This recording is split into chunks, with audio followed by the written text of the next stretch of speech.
Bonjour à tous. Je souhaiterais en effet tout d'abord remercier Bernard Meunier de me donner l'opportunité de présenter ici ses travaux et j'en suis très honorée. Cet exposé va donc porter sur les mécanismes phénotypiques et génotypiques impliqués dans la résistance de Plasmodium aux artémisinines ou comment Plasmodium falciparum, l'agent principal du paludisme, est capable de s'endormir pour mieux résister. Comme Bernard Meunier vous l'a indiqué, le paludisme à Plasmodium falciparum est toujours un problème majeur de santé publique avec près de 800 000 morts chaque année. Tout ceci peut s'expliquer principalement par la capacité de ce parasite à développer très rapidement des résistances à la plupart des antipaludiques disponibles. Pour lutter contre ce phénomène, l'OMS a donc développé une combinaison thérapeutique appelée ACT, qui associe un dérivé de l'artémisinine à une autre molécule partenaire, et ce, pour le traitement de tout paludisme à Plasmodium falciparum. À l'heure actuelle, il existe 5 ACT. Le premier, qui est le plus utilisé, associe l'artéméter avec la luméfantrine. Les 3 autres ACT qui suivent vont associer l'artésunate avec soit la modiaquine, soit la méfloquine, soit la sulfadoxine pyrimétamine. Et enfin, le 5e ACT associe la dihydroartémisinine, un autre dérivé de l'artémisinine, avec la pipérakine. L'intérêt de ces ACT sont tout d'abord leur action grâce aux artémisinines contre toutes les souches de Plasmodium falciparum, y compris les souches résistantes aux autres antipaludiques. L'intérêt également de ces associations va être leur action très rapide, grâce tout d'abord à l'action des artémisinines qui est capable de réduire très rapidement la charge parasitaire principale, puis la molécule partenaire va éliminer les parasites résiduels. En 2001, l'OMS a donc demandé à tous les pays en zone d'endémie palustre de changer leur politique de santé publique et ainsi d'appliquer un traitement par ACT. Le nombre de doses utilisées a rapidement augmenté et ne serait-ce que pour l'année 2012, 331 millions de traitements par ACT ont été délivrés dans les pays endémiques de paludisme. Le rapport 2014 du Global Fund indique à présent le paludisme peut être évité et peut être guéri. Ceci grâce à 3 raisons principales. Tout d'abord, l'utilisation des tests diagnostiques. Deuxièmement, la lutte antivectorielle qui permet donc de cibler le moustique vecteur et donc ici empêcher la transmission du parasite d'un individu à l'autre. Et troisième facteur qui a permis cette diminution de la mortalité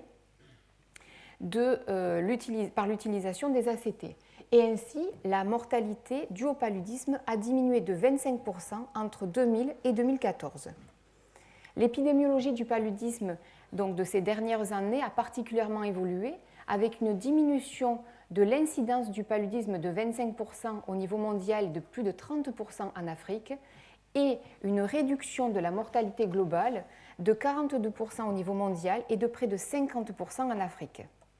Pourtant, 99 pays restent encore endémiques du paludisme, dont 67% que l'on voit ici en rouge sont en voie de contrôle du paludisme et 32 pays en bleu sont en voie d'élimination du paludisme, les zones colorées en vert correspondant aux zones sans paludisme.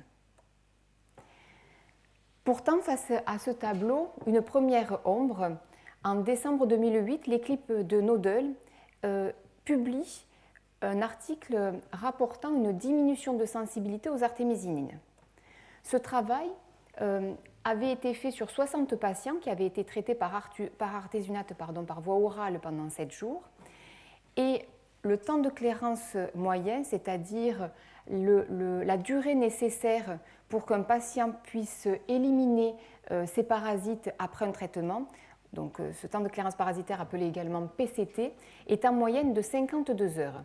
Or, pour 2 patients, on voit apparaître un PCT prolongé, un de 133 heures et le second de 95 heures. Pourtant, la concentration plasmatique de ces 2 patients était tout à fait normale et ce dès la première dose. Ce n'était donc pas un problème de pharmacocinétique. La conclusion de l'équipe de Nodel était donc que, à cette période-là, la résistance à l'artémisinine ne semblait pas être un phénomène épidémiologique répandu. Cependant, ces temps de clairance parasitaire prolongés de ces deux cas étaient source de réflexion et éventuellement de problèmes.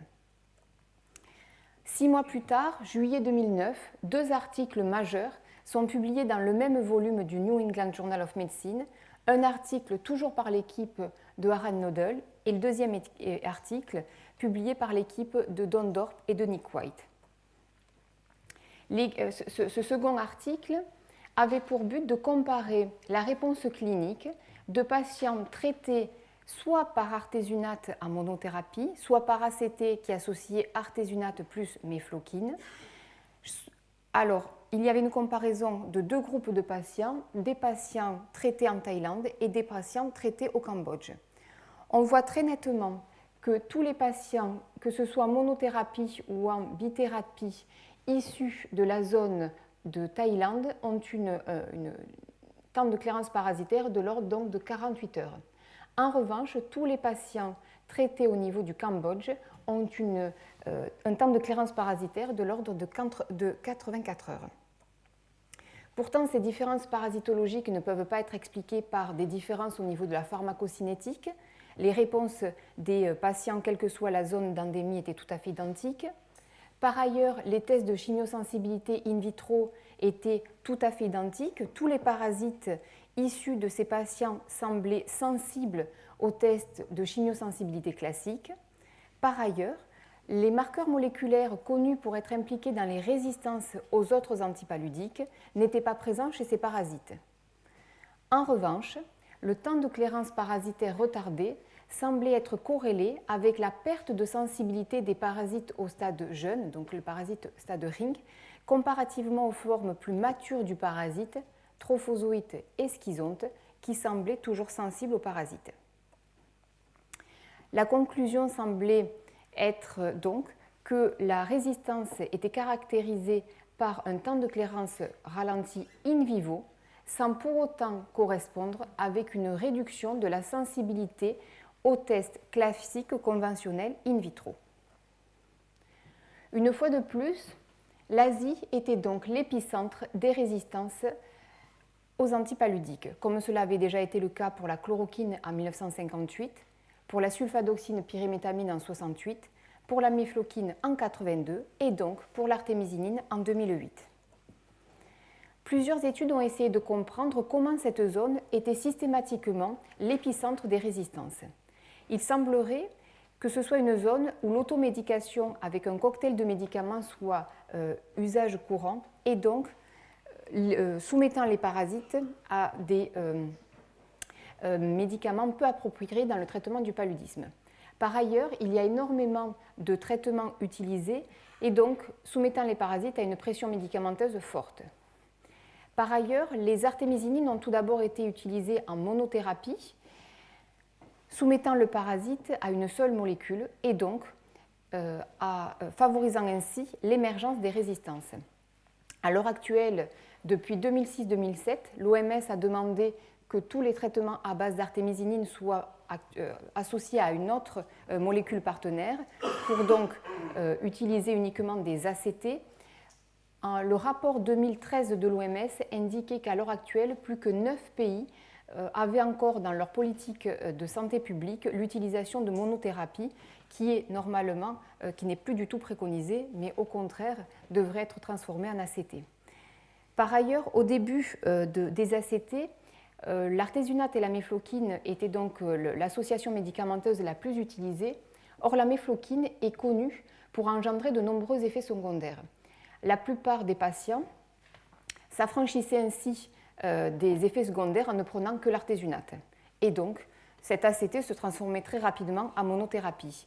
Pour contrer ce phénomène, à l'heure actuelle, les ACT sont vendus en un seul comprimé qui associe les deux molécules. Et à l'heure actuelle, en 2014, plus de 99% des ACT sont donc un seul et même comprimé associant les deux molécules parentales. Par ailleurs, il y a énormément de médicaments de contrefaçon et donc de mauvaise qualité, ce qui va soumettre les parasites souvent à des traces de composés et donc à des doses subthérapeutiques qui sont un facteur favorisant pour l'émergence de résistance. Il y a également de nombreuses zones forestières où le contrôle du vecteur est difficile. Et enfin, il y a énormément de mouvements de population à cette frontière Thaïlande-Cambodge, principalement qui est constituée par des mineurs de pierres précieuses et des agriculteurs. Mais la crise économique a augmenté ce déplacement des populations, dont le suivi médical est particulièrement difficile. Ce déplacement des populations, bien sûr, favorise la diffusion des parasites. Il y a énormément de patients qui viennent de zones où il n'y avait pas de paludisme et qui arrivent dans des zones avec paludisme. Ils n'avaient donc aucune immunité face aux parasites. Ils vont donc avoir un recours fréquent au traitement. Par ailleurs, la méconnaissance qu'ils ont du paludisme et de ses symptômes va souvent être associée à une mauvaise prise de médicaments et donc tous ces facteurs vont engendrer l'émergence de résistance. Il semblerait donc que la frontière Thaïlande-Cambodge soit le foyer d'émergence de génotypes résistants dominants de Plasmodium falciparum en raison de la structure des populations parasitaires, vectorielles et humaines. Cette résistance aux artémisinines a donc été décrite en 2008 à l'ouest du Cambodge, dans la zone de Pailin. Depuis, elle est confirmée régulièrement. Elle est associée à l'augmentation du temps de clairance parasitaire, qui doit être supérieur à 3 jours, ou à une demi-vie d'élimination du parasite supérieure à 5 heures. Par ailleurs, certains isolats résistants montrent une recrudescence parasitaire dans les 28 ou 42 jours suivant le traitement. Enfin, cette résistance aux artémisinines est associée donc avec les stades de ring de Plasmodium falciparum qui semblent être impliqués dans l'augmentation du temps de clairance parasitaire. Ah, là, il y a un problème. Bon. Donc la question est, est-ce que ces résistances c'est une première étape avant une résistance généralisée? La réponse est oui, puisque malheureusement, cette diffusion de la résistance ne s'est pas limitée à l'ouest du Cambodge, mais à l'heure actuelle, tout le Cambodge est touché par cette résistance. Tous les pays limitrophes également au Cambodge, on trouve une résistance au niveau de la Thaïlande, du Myanmar, du Vietnam et du Laos. Et on peut craindre bien entendu une diffusion de ces parasites aux autres continents et principalement à l'Afrique, comme ce fut le cas pour la chloroquine ou d'autres antipaludiques. Pourtant, à l'heure actuelle, les ACT restent le meilleur traitement antipaludique contre Plasmodium falciparum et principalement tant que la molécule partenaire va être efficace. En 2014, des premiers signes de résistance aux molécules partenaires sont rapportés à l'ouest du Cambodge. Donc, quel était l'état des lieux en 2008-2009 de cette résistance aux artémisinines? Il n'y avait pas de test phénotypique disponible in vitro puisque cette résistance n'était pas détectable par les tests classiques de chimiosensibilité in vitro. Il n'y avait pas de marqueur moléculaire prédictif puisque cette résistance aux artémisinines n'était associée à aucun marqueur moléculaire connu impliqué dans d'autres résistances. Enfin, il n'y avait pas de solution thérapeutique puisqu'il n'existait aucune molécule de remplacement aux ACT. En bref, la résistance aux artémisinines a émergé à un moment où aucune méthodologie in vitro, ni aucun marqueur prédictif moléculaire ou biochimique n'était disponible pour la détecter ou l'étudier. Un travail publié cette année par Stéphane Picot a recensé les clones de Plasmodium falciparum les plus utilisés in vitro. On voit que sur ces clones considérés comme les gold standards pour toutes les études in vitro, tous ces clones ont été collectés sur le terrain et clonés dans les années 80, faisant suite à la publication en 1976 par Trager et Jensen qui rapportait les premières méthodologies pour cultiver Plasmodium falciparum in vitro. Depuis, ces clones circulent de laboratoire en laboratoire et ont été sélectionnés beaucoup plus pour leur capacité à se développer rapidement en culture que pour leurs propriétés pharmacologiques. En d'autres mots, comment des clones standards pourraient être utiles pour expliquer la résistance à l'artémisinine alors que cette molécule a été mise sur le terrain dans les années 2000 et que ces clones de référence avaient été isolés du terrain plus de 20 ans auparavant. Il était donc nécessaire de sélectionner une souche de Plasmodium falciparum qui soit à la fois résistante à l'artémisinine, qui soit cultivable in vitro et que l'on puisse comparer avec une souche témoin sensible afin de déterminer les profils phénotypiques et génotypiques. Et c'est dès 2005 que nous avons initié cette sélection de souches et ainsi anticipé les résistances qui allaient apparaître quelques années plus tard sur le terrain. Alors pour sélectionner cette souche résistante à l'artémisinine, nous sommes partis d'une souche justement gold standard, une souche de référence de laboratoire ou appelée aussi souche de cirque, et que nous avions sélectionnée non pas pour ses capacités de résistance, mais bien au contraire, nous avions pris la souche F30 de Tanzania parce qu'elle était sensible à tous les antipaludiques. Nous avons ensuite soumis cette souche à des pressions médicamenteuses séquentielles et croissantes pendant plus de 5 ans, jusqu'à obtenir la souche F32 HART qui était résistante à l'artémisinine et capable de survivre à plus de 10 000 fois la dose qui tue la souche parentale. Parallèlement, nous avions soumis la souche F30 de Tanzania à une culture au long cours sans pression médicamenteuse pour obtenir la souche F32 témoin, qui était donc sensible, qui correspondait à la souche parentale, mais qui avait subi une culture continue au long cours. Ainsi, les résultats obtenus avec la souche F32 HART ne pouvaient être dus qu'à son exposition à l'artémisinine, alors que s'il y avait eu des modifications sur la souche F32 témoin, ils pouvaient être expliqués par la culture au long cours. Pourtant, d'après les critères de l'OMS, F32 HART était sensible. En effet, cette méthode, qui avait été publiée en 1979 par Desjardins, étudie l'incorporation d'hypoxanthine tricier et donc évalue la croissance et le développement des parasites. Nous voyons que les doses et les concentrations obtenues, quelle que soit la souche F32 Tanzania parentale, la souche F32 TEM, donc témoin sensible, et la souche F32 HART, toutes ces souches montrent la même CI50. Elles sont donc sensibles d'un point de vue des critères de l'OMS.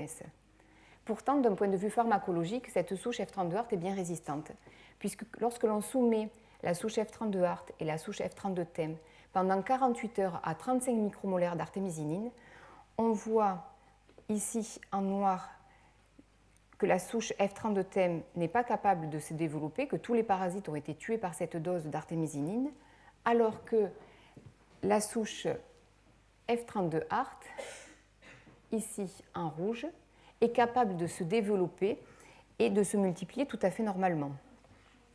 La méthode OMS de référence n'était donc pas adaptée pour détecter ce phénotype. Les parasites résistants à l'artémisinine démontraient donc un phénotype particulier non détectable par le test standard. Il était donc nécessaire de développer un nouveau test de chimiosensibilité qui soit adapté à l'évaluation des résistances aux artémisinines. Nous avons donc tout d'abord essayé de comprendre pourquoi le test OMS de référence n'était pas capable de détecter cette résistance.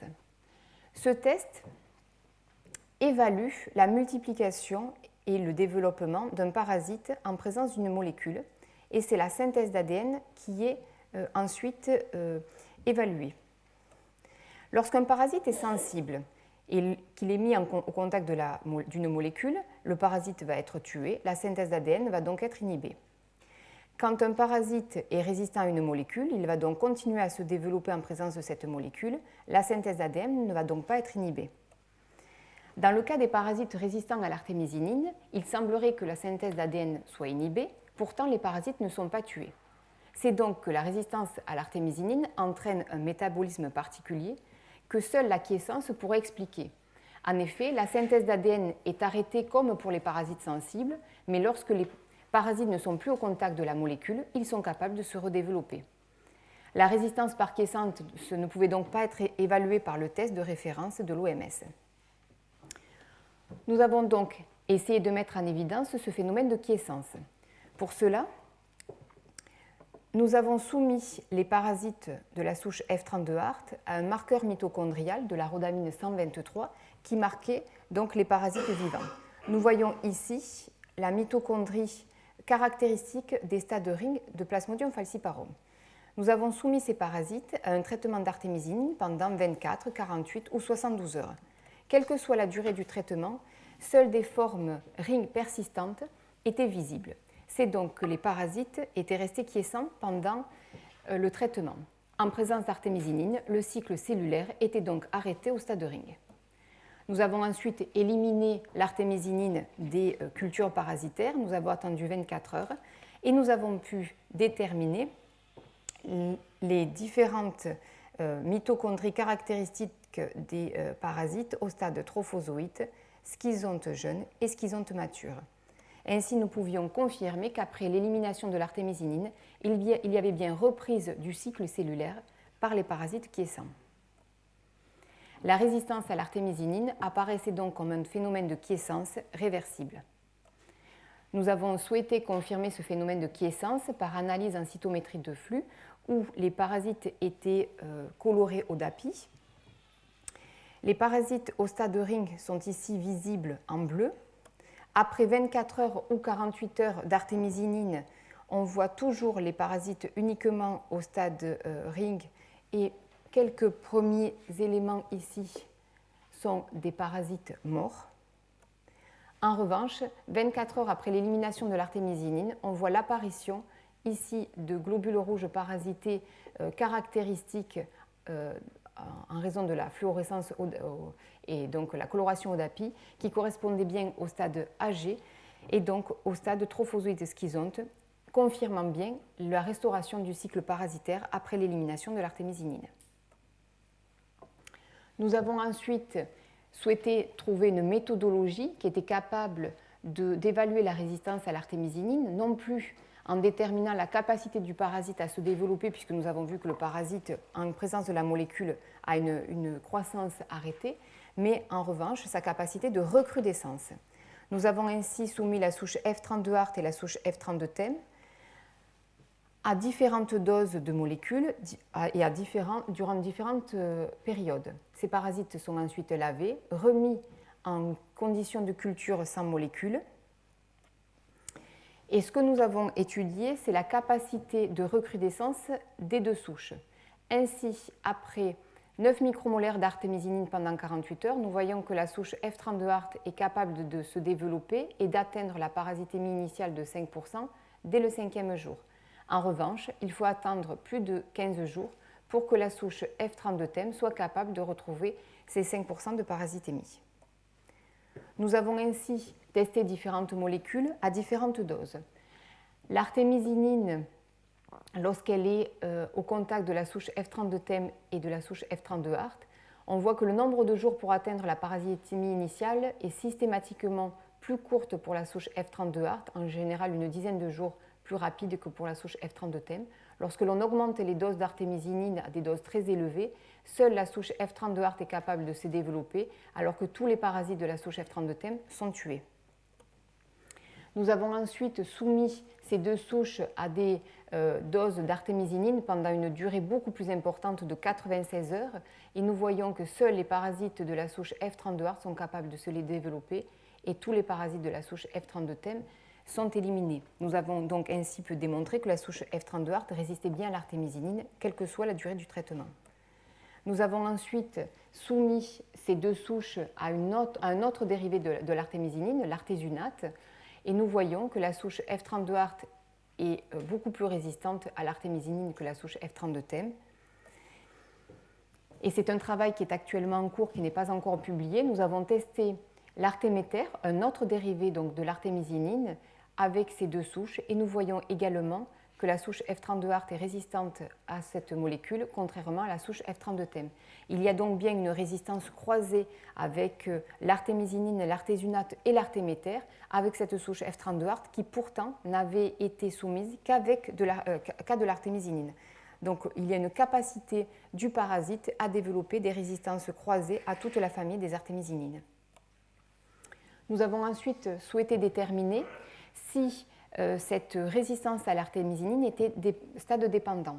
Pour cela, nous avons soumis la souche F32 HART et la souche F32 TEM que nous avons synchronisées et soumis à des doses d'artémisinine lorsque les parasites étaient au stade jeune, donc âgés entre 0 et 12 heures. Nous voyons que seuls les parasites de la souche F32 HART, ici en rouge, sont capables de se développer, alors que tous les parasites de la souche F32 TEM ont été tués. Nous avons ensuite effectué la même expérience, mais en appliquant la dose d'artémisinine sur des stades matures, donc âgés entre 24 et 36 heures. Et nous voyons qu'après ce traitement, aucune des deux souches, que ce soit la souche F32 Hart ou la souche F32 Thème, ne sont capables de se développer. Nous avons donc pu conclure que seuls les stades jeunes, les stades de ring de F32 Hart, étaient capables de résister à l'artémisinine. Or, sur le terrain, comme nous l'avions vu, les formes ring de Plasmodium falciparum semblaient moins sensibles et c'était elles qui étaient impliquées dans l'augmentation du temps de clairance parasitaire. Avec ce travail, nous avons donc confirmé l'hypothèse clinique et ainsi validé notre modèle F32 Hart de la souche Plasmodium falciparum résistante à l'artémisinine. Il était ensuite important de déterminer quelle était la résistance sur le terrain. En bref, est-ce que ce phénomène de quiescence était également impliqué dans la perte de sensibilité aux artémisinines des isolats d'Asie du Sud-Est? Ce travail a été conduit par l'Institut Pasteur du Cambodge. Et donc, à partir d'études cliniques, les données cliniques et donc les retards de clairance parasitaire étaient rapportés. Et à partir de chaque isolat de patient, ces isolats étaient adaptés en culture continue, in vitro, et des tests de survie parasitaire permettaient de déterminer s'il y avait une relation entre les données cliniques et la viabilité parasitaire. Ce travail a donc soumis deux types d'isolats, des isolats collectés dans la zone païline, donc dans la zone ouest où il y avait un retard de clairance parasitaire notable, comparé à des isolats collectés dans la zone de Ratanakiri, nord-ouest du Cambodge, où il n'y avait absolument pas de résistance clinique rapportée. Ces deux échantillons d'isolats ont donc été soumis avec le test de référence de l'OMS, le test de recrudescence que je viens de vous présenter, ou un test beaucoup plus rapide qui mimait la pharmacocinétique de l'artémisinine avec une activité très rapide de l'ordre de 6 heures par la DHA qui est le métabolite actif de l'artémisinine. Les parasites étaient donc soumis soit à 6 heures de DHA lorsqu'ils étaient au stade de ring, soit à 6 heures de DHA lorsqu'ils étaient à des stades matures. Au niveau du test de référence de l'OMS, nous voyons que quels que soient les isolats, qu'ils soient collectés dans la zone de païline ou de Ratanakiri, et quelle que soit la molécule testée, artésunate, dihydroartémisinine, atovacone, doxycycline, méfloquine, chloroquine, pipérakine ou quinine, tous ces isolats montraient des sensibilités tout à fait identiques. Il n'y avait donc pas de corrélation entre la résistance clinique et la chimiosensibilité avec le test de référence de l'OMS. Ces mêmes parasites ont ensuite été soumis au test RSA donc pendant 6 heures de DHA au stade de ring et nous voyons que le pourcentage de survie des parasites lorsqu'ils sont issus de païline ou de Ratanakiri est tout à fait différente et cette survie est de l'ordre de 1% pour les parasites issus de Ratanakiri et qu'elle est de l'ordre de 10% pour les parasites issus de la zone de païline. Les parasites de païline, donc zone où il y a un temps de clairance parasitaire particulièrement élevé, étaient donc résistants à la DHA. Ces mêmes parasites ont été ensuite soumis au test pendant 6 heures de DHA, mais appliqués au stade mature, lorsque les parasites étaient âgés entre 24 et 30 heures, et on ne voit absolument plus de différence entre les deux types d'isolats, montrant ainsi que les isolats, lorsque les parasites étaient au stade mature, étaient tous sensibles. Seuls les stades de ring issus des isolats de païline étaient donc résistants à la DHA, ce qui validait également notre modèle F32 Hart. Les parasites de païline ensuite ont été soumis à 24 heures de DHA. L'on voit très bien ici, lorsque les parasites ne sont pas exposés, une croissance normale, stade de ring, au bout de 24 heures trophozoïte, au bout de 48 heures schizonte et des premiers rings du second cycle, et au bout de 72 heures, les stades trophozoïtes de ce second cycle. Lorsque les parasites sont exposés à la DHA, on voit au bout de 24 heures qu'ils sont toujours au stade de ring. Puis, lorsque la DHA est éliminée, on voit la croissance du parasite qui va se développer et donc qui va être décalé dans le temps des 24 heures de DHA de traitement. Les parasites de païline, tout comme les parasites de la souche F32 Hart, résistaient donc aux artémisinines par quiescence. Un autre travail de l'Institut Pasteur du Cambodge a rapporté la corrélation entre sensibilité in vitro par le test donc RSA et temps de clairance parasitaire. Ainsi, on voit tous les patients qui correspondent à des cercles vides correspondaient à des patients qui avaient présenté des clairances parasitaires lentes. On voit qu'en moyenne, leur valeur la pourcentage de survie est de l'ordre de 11%. En revanche, tous les isolats issus de patients qui avaient montré des clairances parasitaires rapides, ici en bleu, ont un pourcentage de survie parasitaire inférieur à 1%. Il y avait donc bien une corrélation des valeurs in vitro, donc obtenues par le test RSA, et des données cliniques avec le temps de clairance parasitaire retardé. Ce travail indiquait également une corrélation significative entre le temps de clairance ici et la proportion de parasites viables après un test RSA. Le RSA apparaissait donc comme un test pertinent de chimiosensibilité aux artémisinines. Après ces différences significatives de compréhension du phénotype de résistance à l'artémisinine, il était important de comprendre quel était le marqueur moléculaire de résistance à l'artémisinine. Pour cela, 2 articles majeurs ont été publiés. Un premier article indiquait le séquençage sur génome entier de plus de 800 échantillons de Plasmodium falciparum issus d'Asie du Sud-Est ou d'Afrique, afin de déterminer les bases moléculaires et l'origine de la résistance à l'artémisinine. Un autre article avait séquencé des isolats d'origine géographique différentes et 4 mutations apparaissaient principales et associées avec le délai de clairance parasitaire, une mutation sur le chromosome 10, 2 mutations sur le chromosome 13 et une mutation sur le chromosome 14. Pourtant, même si ces études ont séquencé presque 1200 isolats de Plasmodium falciparum et qu'un profil génétique lié à la clairance lente sous ACT commençait à apparaître, aucun gène causal n'était clairement identifié comme responsable de la résistance à l'artémisinine. Cela pouvait s'expliquer tout simplement en raison de la grande variabilité génétique de Plasmodium falciparum, mais également par le fait que le temps de clairance parasitaire ne peut pas être uniquement lié à la sensibilité intrinsèque des isolats parasitaires aux artémisinines. On peut également expliquer le délai de clairance parasitaire par le stade parasitaire au moment du traitement, mais également par des paramètres de l'hôte comme la pharmacocinétique ou l'immunité. Ainsi, afin de s'affranchir tout d'abord des paramètres de l'hôte, la comparaison du génome du F32ART et de F32TEM était bien entendu évidente, mais également nous pouvions de ce fait nous affranchir des problèmes de variabilité génétique, puisque F32ART et F32TEM étaient issus de la même souche parentale, et finalement, c'était 2 souches jumelles, une sensible et l'autre résistante à l'artémisinine.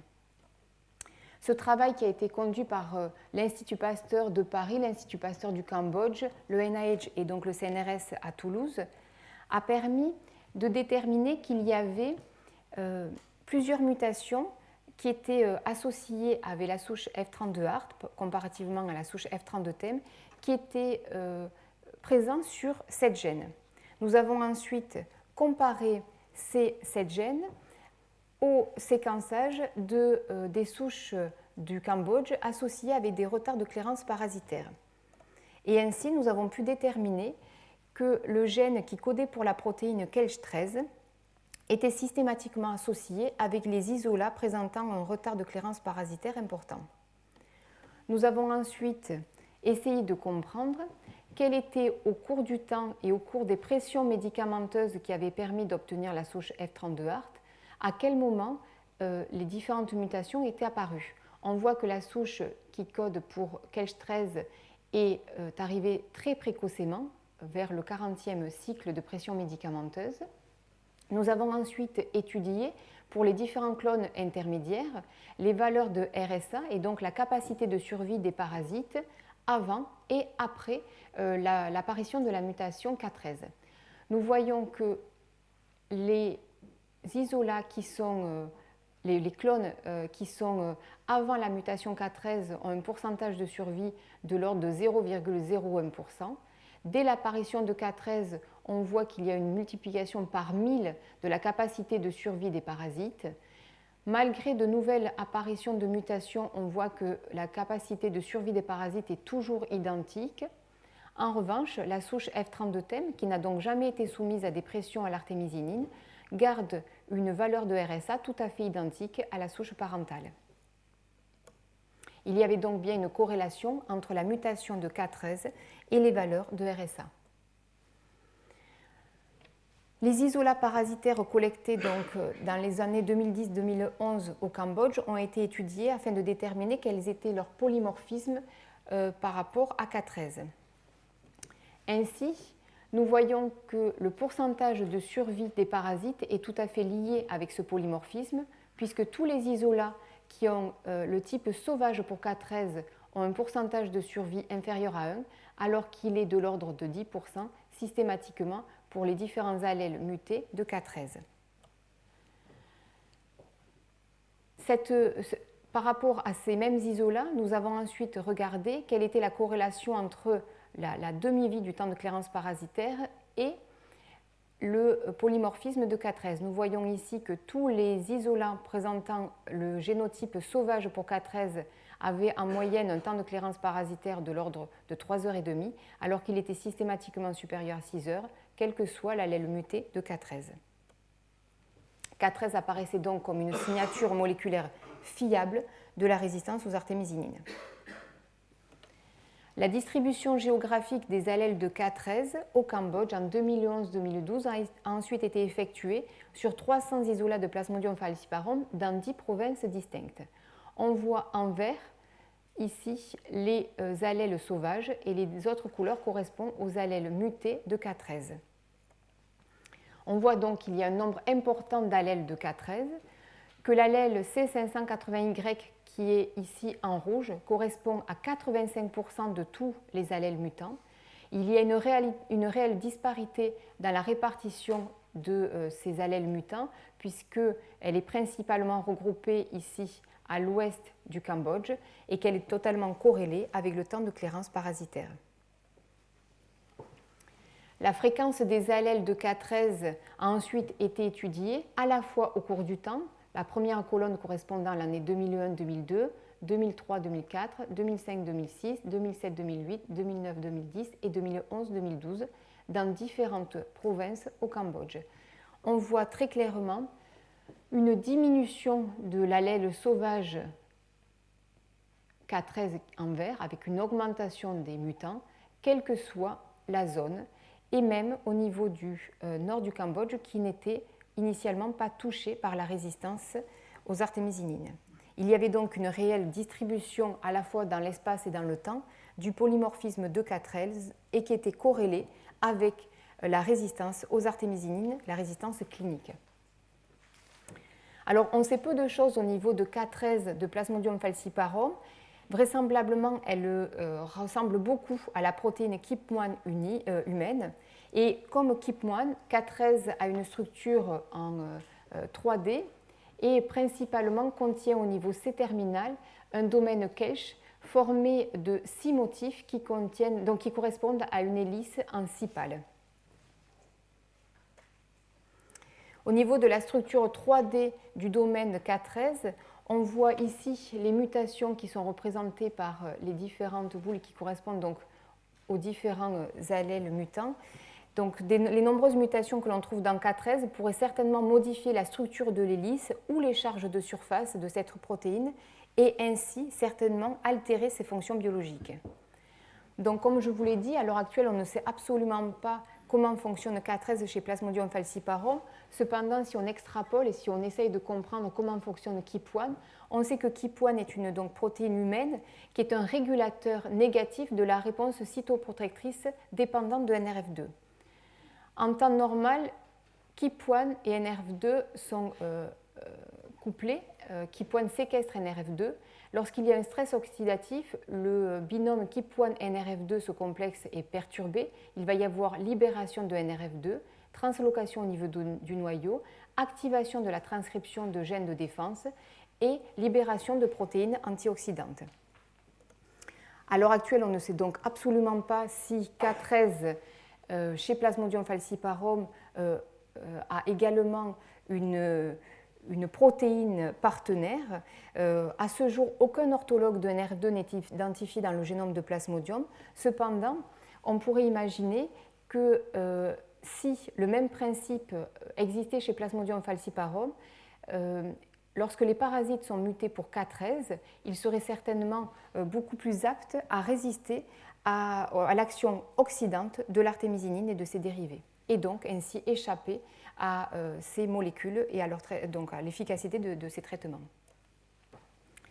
À l'heure actuelle, les objectifs sur le terrain sont d'essayer de déterminer quelles sont les zones de résistance aux ACT, donc à partir des essais cliniques, déterminer où il y a une véritable résistance clinique et à partir des échantillons de patients, déterminer s'il y a une résistance in vitro, mais également s'il y a les marqueurs moléculaires de résistance.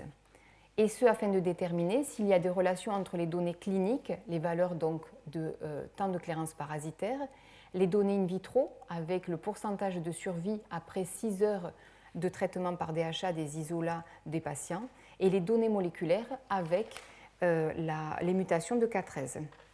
Ceci afin de détecter les parasites résistants, cartographier leur distribution, limiter bien sûr la propagation de cette résistance et adapter les schémas thérapeutiques. Différents travaux ont donc été publiés suite à la découverte de la mutation de K13. Un premier travail effectué par l'Institut Pasteur du Cambodge et le NIH montre que sur différents isolats du Cambodge, il y a une réelle corrélation entre temps de clairance parasitaire et polymorphisme de K13, avec systématiquement les isolats présentant un génotype sauvage qui ont un temps de clairance parasitaire beaucoup plus rapide que pour tous les isolats présentant un polymorphisme pour K13. De la même façon, on voit qu'il y a une corrélation entre le pourcentage de survie après un test par RSA et le polymorphisme de K13, puisque tous les parasites qui sont sauvages pour K13 ont un pourcentage de survie inférieur à 1, alors qu'il est supérieur à 3, voire 20, voire 80% en fonction de l'allèle muté de K13. Un autre article publié par Takala Harrison très récemment a essayé d'étudier la prévalence des parasites mutés pour K13 en fonction des pays. On voit qu'au niveau du Cambodge, à l'heure actuelle, plus de 80% des isolats sont résistants et donc sont mutés pour K13. Ces mutations sont rapportées dans 40% des isolats étudiés au Vietnam et au Myanmar. Pour le moment, il y a une forte majorité de souches sauvages pour K13 au Laos et au Bangladesh, même si 2 nouvelles mutations sont apparues au Bangladesh pour le gène K13. Au niveau de l'Afrique, à l'heure actuelle, il n'y a pas de résistance clinique d'après le dernier rapport de l'OMS face aux ACT. Il y a quelques retards de clairance parasitaire de façon très sporadique qui pour le moment ne sont absolument pas associés avec aucune des mutations retrouvées en Asie du Sud-Est et associées aux résistances à l'artémisinine. Cependant, il y a de nombreuses mutations qui sont retrouvées pour K13 dans des isolats africains, même si pour le moment ils ne sont absolument pas associés avec des résistances cliniques. Cela montre malgré tout qu'il y a un réservoir naturel important de variation du génome de Plasmodium et principalement au niveau du gène K13. À l'heure actuelle, la moitié de la population mondiale vit toujours à risque face au paludisme. Chaque minute, un enfant meurt toujours du paludisme. La résistance des parasites aux artémisinines est un réel danger si cette résistance n'est pas prise en compte avec la diligence requise afin de limiter la propagation de ces parasites. Elle pourrait mettre en péril les progrès accomplis depuis 2000.